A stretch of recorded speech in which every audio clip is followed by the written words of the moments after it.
I'm Donna Kelly. Welcome to Future Watch. Huge herds of bison, known to many of us as buffalo, once roamed North America, but they were almost wiped out as man took over the western prairie. Today, bison have made somewhat of a comeback, and this week, a herd of 300 was released onto a tallgrass prairie preserve in Oklahoma. Lori Waffenschmidt has the story.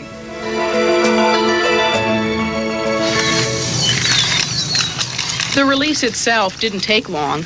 When you open the gate for a herd of bison, they don't stop to ask many questions. But it's hoped the effects of the release will last for generations.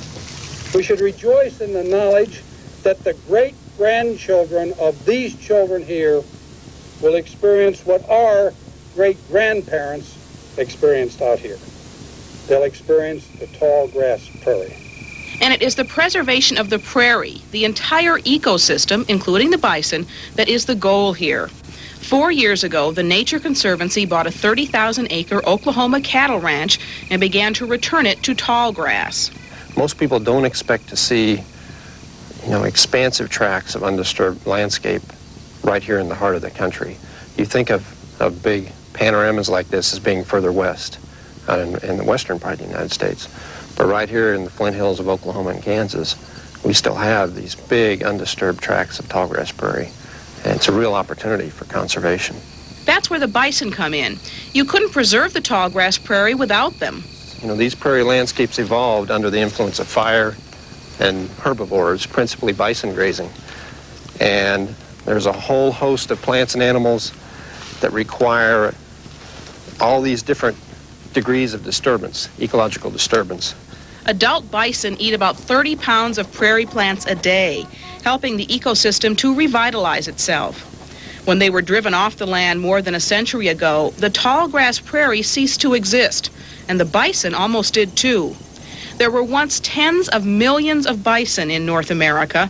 In 1888, they numbered a mere 541. So the plains bison came incredibly close to being totally snuffed out.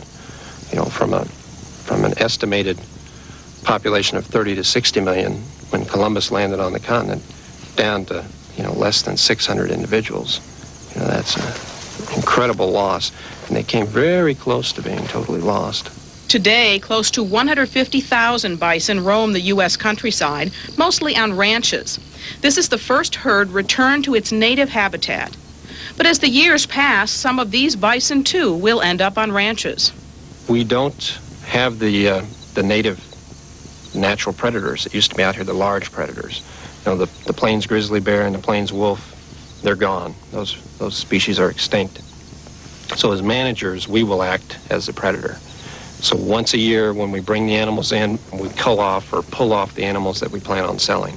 So in a way, we'll be simulating the effect of the original predators. But while Bob Hamilton will act as predator, he holds the utmost respect for the beasts who now call this tallgrass prairie home. They just have a lot of class, and they still have a lot of spunk to them.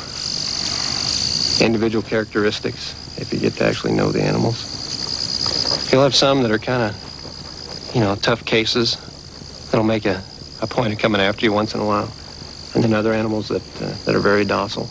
But they still have that, natural hardiness to them. They just have all their natural instincts still intact. Instincts the folks at the Nature Conservancy hope will prompt the animals to go forth and multiply. They envision that by the beginning of the next century, the original herd of 300 will have grown to 1,800 bison. Lori Waffenschmidt, CNN, Future Watch.